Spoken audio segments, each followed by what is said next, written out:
Mafia bothers little wife episode 28। अगली सुबह 9 बजे।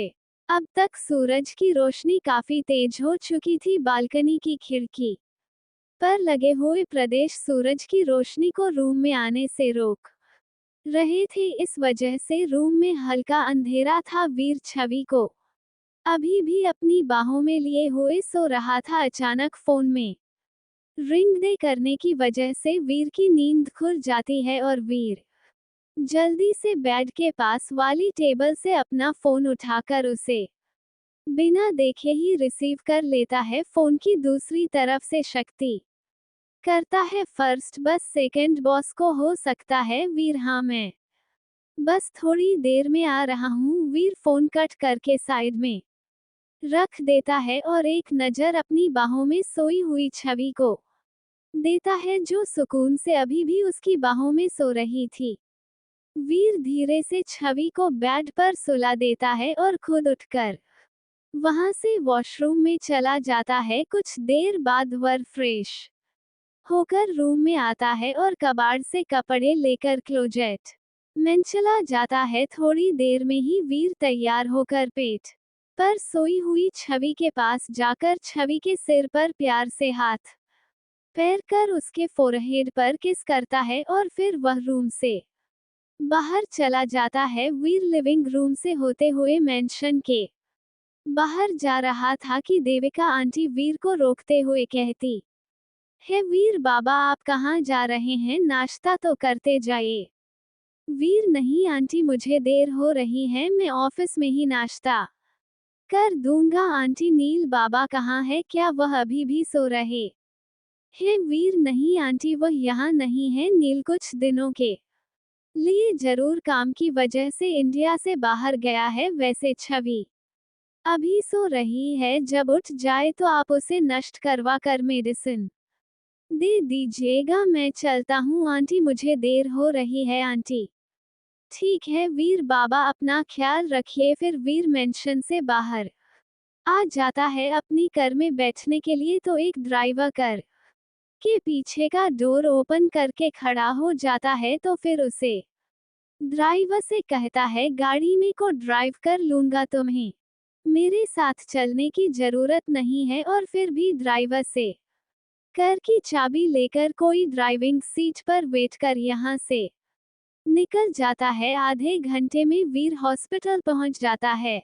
अस्पताल पहुंचकर वीर सीधा इस रूम में जाता है जहां पर नील पेड़ से टेक लगाकर बैठा हुआ था। अनिल को इस तरह बैठे हुए देखा वीर बहुत खुश हो जाता है और खुशी की वजह से उसकी आंखों से आंसू लुढ़क कर बाहर आ जाते हैं। वीर जाकर सीधा नील को हल्के से अपने गले लगा लेता है। मिल भी अपने एक हाथ से अपने भाई को गले लगाकर बहुत खुश हो जाता है।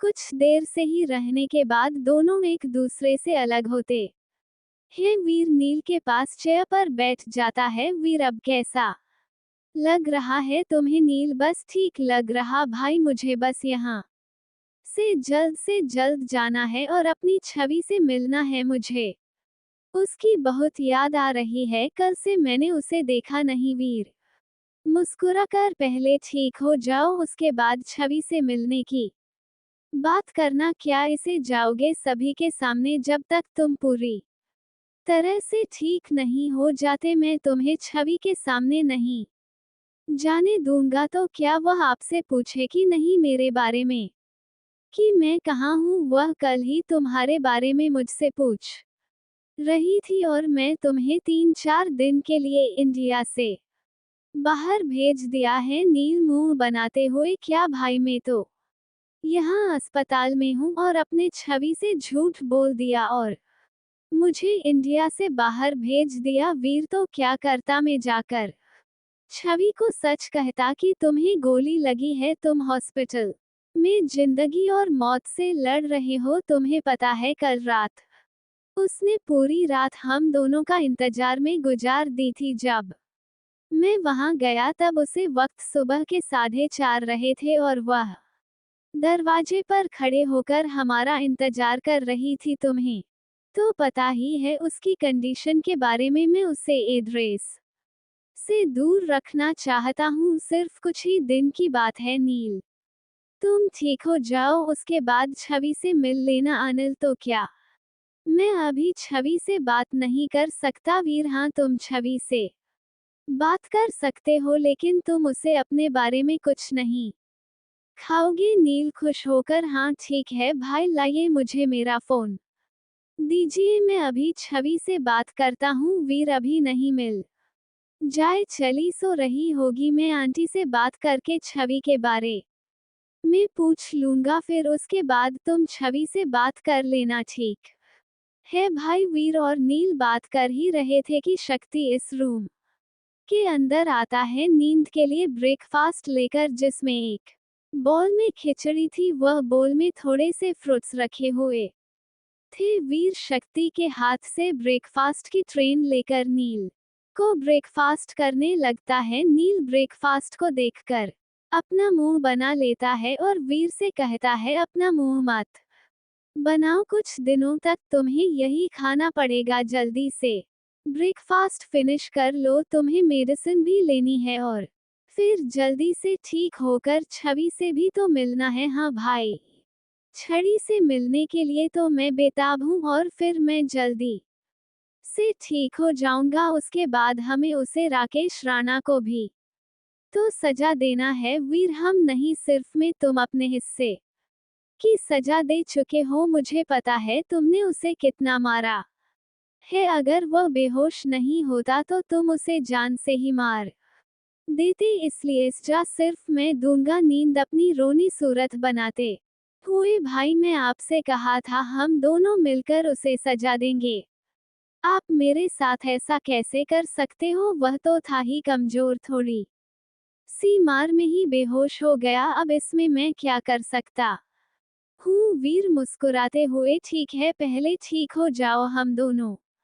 मिलकर ही उसे सजा देने लगता है। उसकी जिंदगी अभी कुछ दिनों की ओर है। नील फिर ब्रेकफास्ट करते हुए वीर से कहता है, भाई आज शाम को हमारी राजेश मिश्रा के साथ मीटिंग होने वाली थी, क्या सोचा है आपने उसके बारे में? वीर नील को खिचड़ी का एक वाइट खिलाते हुए, तुम राजेश मिश्रा की फिक्र मत करो, मैं उसके लिए कुछ अलग ही सोच रखा है, पहले उसे आने तो दो, पता तो चले कि वो हमसे क्या चाहता है। अगर वह हमारे साथ बिजनेस करना चाहता है तो हम उस बिजनेस के जरिए ही चली पर किए गए जनों का बदला लेंगे, और उसे राजेश मिश्रा से वह सब कुछ चेंज होंगे जो हमारी छवि का है। फिर वीर अपने चेहरे के एक्सट्रैक्शन सख्त करते हुए कहता है, मैं अगर उसे राजेश मिश्रा को भीख मांगने पर मजबूर ना कर दिया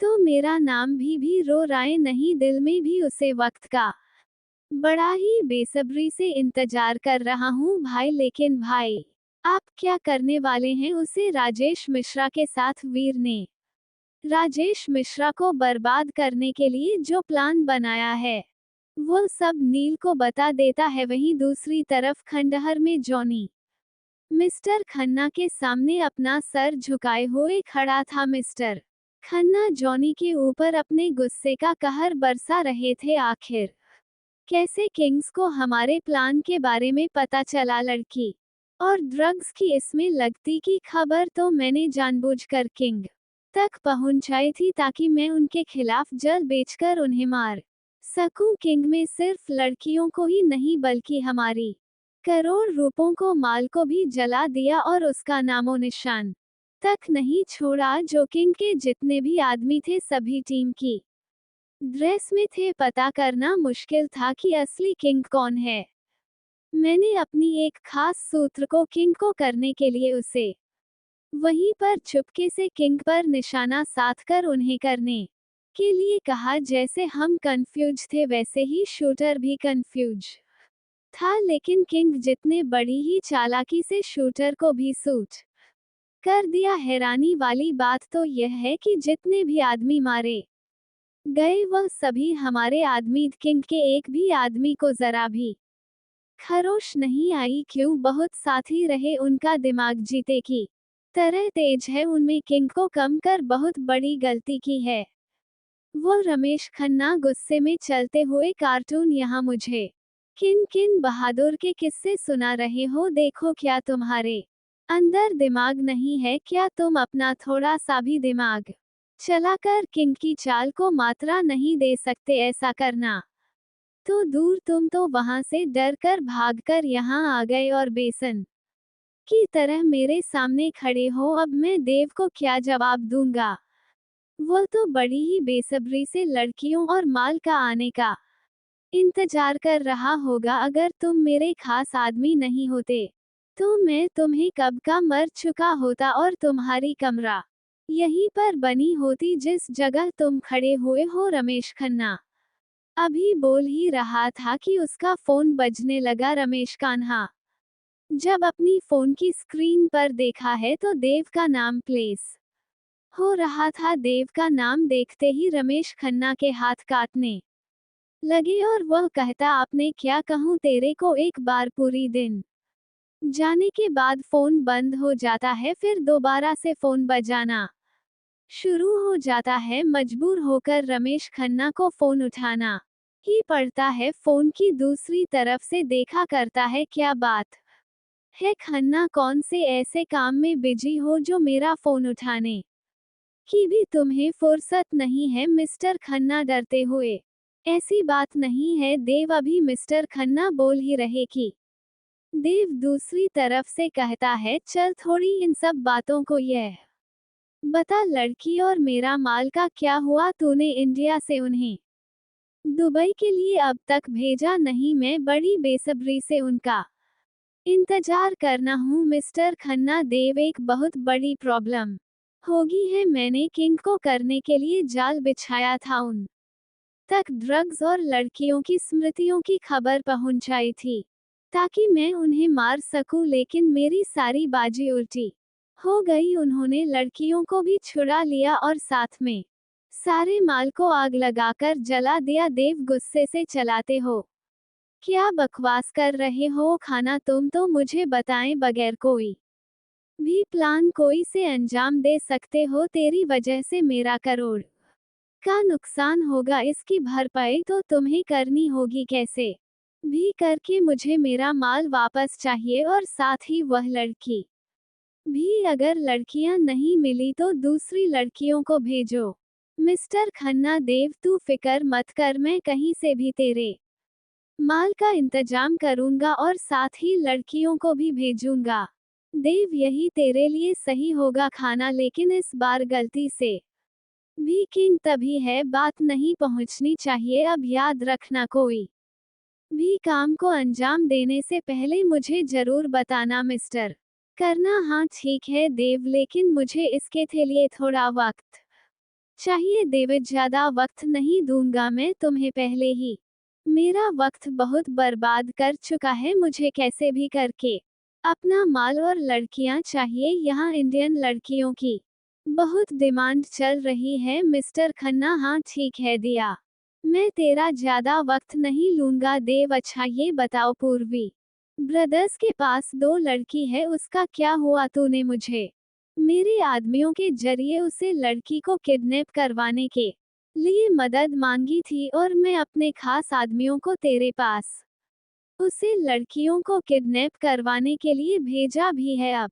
तक वह लड़की किडनैप क्यों नहीं हुई? मेरे पास क्यों नहीं आई अभी तक वह लड़की? मिस्टर खन्ना, मैंने अपने खास आदमी को ग्रुप मेंशन में थोड़ी सी दूर पर नजर रखने के लिए तैनात कर रखा है। उसने मुझे बताया ओबरॉय ब्रदर्स ने अपने मेंशन के बाहर बहुत ही टाइट सिक्योरिटी रखी है और वह लड़की मेंशन के बाहर जाती ही नहीं। कल वह लड़की मेंशन के बाहर देखी गई थी, लेकिन बहुत ही टाइट सिक्योरिटी के साथ वह मेंशन से निकली थी। अब तू ही बता कैसे मैं उसे लड़की को किडनैप करवाता है? मेरे आदमियों ने बहुत कोशिश कि उसे करते हैं करने की तुझे पता है। और आदर्श बहुत चलकर उन्होंने अपने बॉडीगार्ड को नॉर्मल ड्रेस में उसे लड़की के साथ भेजा था ताकि किसी को उसे पर शक ना हो, लेकिन तू फिक्र मत कर, बहुत जल्दी ही मैं उसे लड़की को तेरे पास भेजने वाला हूँ। मुझे बस सिर्फ एक मौके की तलाश है देव। ठीक है, मैं इंतजार करने के लिए तैयार हूँ, लेकिन मैं ज्यादा इंतजार नहीं करूंगा क्योंकि वह लड़की मुझे भाग गई है। मैं किसी भी हालत में उसे लड़की को अपने पास देखना चाहता हूँ। थोड़ी और बात करने के बाद तेरा फोन काट देता है।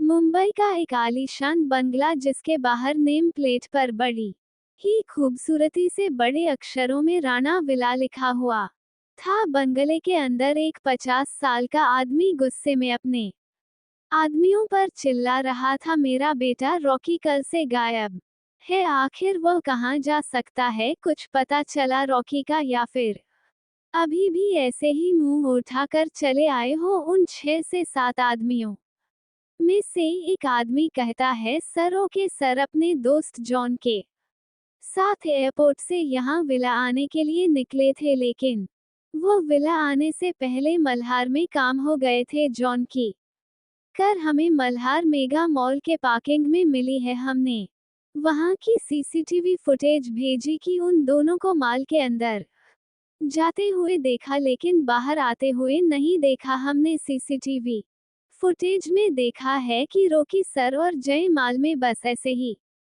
घूम रहे थे। उन्होंने वहां से कुछ भी खरीद नहीं, लेकिन फिर अचानक वो वहां से गायब हो गए। ये हमें पता नहीं चल पाया, फुटेज में भी उन्हें बाहर जाते हुए नहीं देखा गया है। बलदेव राणा, आखिर ऐसा कैसे हो सकता है? रॉकी को जमीन का गई आसमान निकल गया। सारे पुलिस फोर्स को अलर्ट कर दो। शहर के जितने भी पुलिस स्टेशन है सब जगह रॉकी की गुमशुदा की रिपोर्ट दर्ज कराओ। इस शहर का कोना कोना छान मारो, और सिर्फ इस शहर का ही नहीं बल्कि शहर के आसपास की जितने भी इलाके हैं सब जगह कोना कोना छान मारो। मुझे मेरा बेटा किसी भी हवा हल नहीं चाहिए, वह भी बिल्कुल सही सलामत। और हाँ, मुझे उसे मॉल की सीसीटीवी भेजना आदमी। लेकिन सर, हम उसे फुटेज को देख चुके हैं, उसे फुटेज में ऐसा कुछ नहीं है जिससे हमें पता चल सके कि रॉकी सर कहाँ है। बलदेव राणा, तुमसे जितना कहा गया उतना करो, जरूरी नहीं जो तुम्हें देखा वह मुझे भी दिखाई दे। ऐसा भी हो सकता है जो तुम्हें दिखाई ना दिया हुआ है मुझे दिखाई दे। बलदेव राणा की बातें तो उन दोनों के कर के ऊपर से जा रही थी, लेकिन फिर भी उन सभी ने अपनी गर्दन हमें दिला दी और वह सभी आदमी मिला के बाहर आ जाते हैं और रॉकी को ढूंढने के लिए निकल जाते हैं। बलदेव राणा गुस्से को टेंशन में हाफ रहे थे तो वहां सोफे पर जाकर बैठ जाता है। उन्हीं के पास उनकी बेटी सावित्री राणा बैठी हुई थी, अपने बेटे के गुम होने की वजह से रो रही थी। सावित्री जी रोता हुआ देख बलदेव राणा कहते हैं, चुप हो जाओ सावित्री, कुछ नहीं होगा रॉकी को, मैं उसे कुछ नहीं होने दूंगा, चाहे कुछ भी हो जाए। रॉकी को ढूंढने के लिए चाहिए मुझे जमीन आसमान एक क्यों न करना पड़े। सावित्री राणा रोते हुए, पता नहीं कौन मेरे बेटे का दुश्मन है, मुझे तो ऐसा लग रहा है कहीं उसे किसी ने किडनैप तो नहीं कर लिया। जब से आप ही शहर के एमएलए बने हैं तब से नहीं जाने कितने ही दुश्मन आपके खड़े हो चुके हैं जो आपकी पीठ पीछे वार करते हैं। मुझे तो लगता है उन्हीं में से यह हमारे बेटे को किसी ने गोवा करवा लिया है। बलदेव राणा, ऐसा नहीं हो सकता सावित्री, किसी में इतनी हिम्मत नहीं है कि मेरे बेटे रॉकी को किडनैप कर सके, और अगर किसी ने ऐसा किया होगा तो मैं जिंदा नहीं छोड़ूंगा। फिर कुछ सोचते हुए, अगर मेरे दुश्मनों में से किसी ने रॉकी को किडनैप किया होगा भी तो जून को क्यों किडनैप किया? थॉमस एंडरसन की किस दुश्मनी हो सकती है? उसका बेटा जो भी तो गायब है। सावित्री राणा, थॉमस एंडरसन में भी एक मशहूर बिजनेसमैन ठाकुर रोड रुपए की प्रॉपर्टी है उनके पास। हो सकता है किसी ने रोक के साथ जो एक को पैसे के लिए किडनैप किया होता। बलदेव राणा अगर रोगी और जय को किसी ने किडनैप किया होगा तो उन्हें गायब हुए 24 घंटे होने वाले, लेकिन अभी तक किसी ने उनकी किडनैप होने के पास कॉल क्यों नहीं किया, समझ में नहीं आ रहा कि आखिर क्या सच है। सावित्री राणा और बलदेव राणा आपस में बात कर ही रहे थे कि एक आदमी और एक औरत राणा विला के अंदर आते हैं और कहते हैं, मिस्टर राणा कुछ पता चला रॉकी और जो कि वो दोनों कहीं नहीं है। बलदेव राणा, नहीं मिस्टर एंडरसन, अभी तक कुछ पता नहीं चला, लेकिन आप फिक्र मत कीजिए कि जिस तरह रॉकी मेरा बेटा वैसे ही जो भी है मैंने अपने आदमियों को भेज रखा है उन्हें ढूंढने के लिए, वह जल्दी मिल जाएगा। मैसेज और दर्शन, मिस्टर राणा, हमारे बेटे को गए हुए 24 घंटे होने वाले हैं, पता नहीं वो दोनों की साल में होंगे। मेरा तो दिल बहुत घबरा रहा है। बलदेव राणा, मैसेज एंडरसन, आप घबराएं मत, जो हाल आपका वही हमारा भी है, लेकिन फिर भी हमें मत नहीं आने चाहिए। वहीं दूसरी तरफ मिश्रा हाउस में खुशी का माहौल था, क्योंकि आज शाम को उनकी उम्र में ब्रदर्स के साथ मीटिंग होने वाली थी। राजेश मिश्रा तो वह ग्रुप ब्रदर्स के साथ मीटिंग करने के लिए बेहद उतावले हो रहे थे। उनका बस चलता तो वह अभी ब्रदर्स के ऑफिस पहुंच जाते हैं उनके साथ मीटिंग करने के लिए। राजेश मिश्रा शाम को होने वाली मीटिंग के लिए तैयारी कर रहे थे। इधर ईशानी अपने रूम में इधर से उधर चक्कर लगा रही थी और प्लान बना रही थी वह कैसे अपने पापा के साथ ओबरॉय ब्रदर्स के ऑफिस चाहिए। कुछ देर तक सोने के बाद ईशानी के दिमाग में एक आइडिया आता है और फिर वो खुशी से चाहते हुए कहते अपने रूम से निकाल कर अपनी माँ के रूम में जाती है। मन में भी पापा के साथ ओबरॉय ऑफिस जाना चाहती हूँ। उर्मिला, क्यों, तुम क्यों जाना चाहती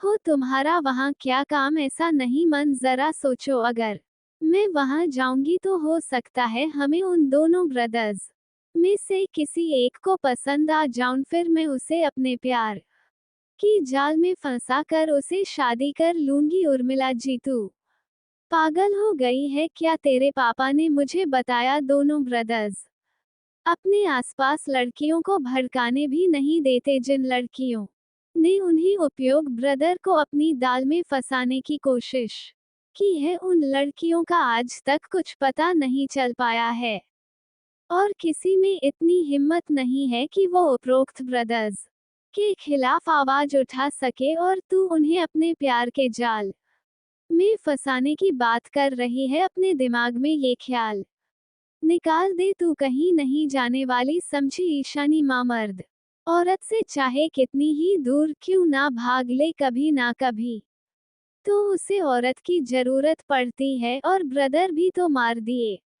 आखिर कब तक लड़कियों से दूर भागेंगे? आज नहीं तो कल उन्हें इस बात का एहसास जरूर होगा कि उन्हें भी अब एक औरत की जरूरत है, तो कोई दूसरी लड़की उनकी जिंदगी में आए उससे पहले ही क्यों ना मैं उनकी जिंदगी में चली जाऊं। मैं भी कोई काम खूबसूरत नहीं हूं, मुझे यकीन है उन दोनों में से कोई ये तो मेरी खूबसूरती पर फिदा हो जाएगा। ईशानी की बात सुनकर उर्मिला सच में पड़ जाती है। ईशानी देखी है कि उसकी मां का पर बातों का असर हो रहा है, तो वह आगे कहती है, जरा सोचो मैन, अगर ऐसा हुआ तो इसमें हमारा कितना फायदा?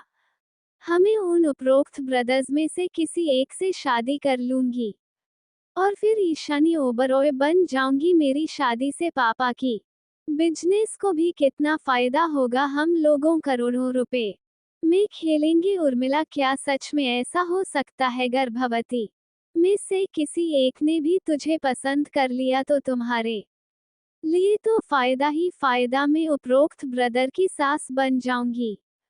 समाज में हमारी कितनी इज्जत बढ़ जाएगी, जहां भी जाएंगे लोग हमें सलाम करेंगे, हमारे आगे पीछे झुककर खड़े रहेंगे। फिर एकदम से अपने ख्यालों से बाहर आते हुए, लेकिन ऐसा कैसे होगा अगर उनमें से किसी ने तुझे पसंद नहीं किया तो? और तेरे पापा, वह तो तुझे अपने साथ ऊपरियों ऑफिस कभी नहीं लेकर जाएंगे ईशानी माँ ओबरॉय ब्रदर्स पुरी जाने का काम मेरा है, आप बस पापा को मान लीजिए उर्मिला जी। ठीक है, फिर मैं तेरे पापा से बात कर लूंगी, उन्हें मना भी लूंगी।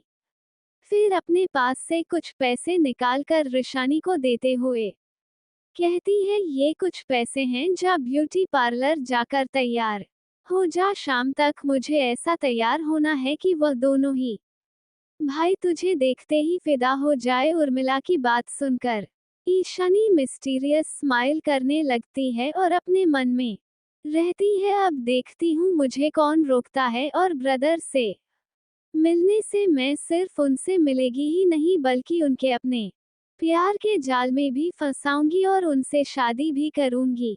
वहीं दूसरी तरफ ओबरॉय ऑफिस में वीर अपनी पेंडिंग वर्क कंप्लीट कर रहा था। नील के नए होने पर सारा काम वीर को ही करना था। वीर इस वक्त बहुत ही सीरियस होकर अपना काम कर रहा था, तभी उसका मोबाइल बजने लगता है। वीर अपना मोबाइल उठाकर कान पर लगता है और कहता है, बोलो क्या खबर है। फोन की दूसरी तरफ शक्ति कहता है, बस बलदेव राणा ने राकेश को ढूंढने के लिए पूरी पुलिस फोर्स को अलर्ट कर दिया है। बलदेव राणा ने शहर के हर पुलिस स्टेशन में राकेश राणा के गुम होने की रिपोर्ट दर्ज करने का आदेश दिया है, और यहाँ तक कि नहीं, वह इस शहर के आसपास के जितने भी इलाके हैं सभी जगह पर अपने राकेश राणा को ढूंढने का आदेश दिया है। वीर रिलैक्स होकर कहता है, हम बलदेव राणा अपने बेटे को जहां तक ढूंढ सकता है ढूंढने दो, वह चाहे कितनी ही पुलिस फोर्स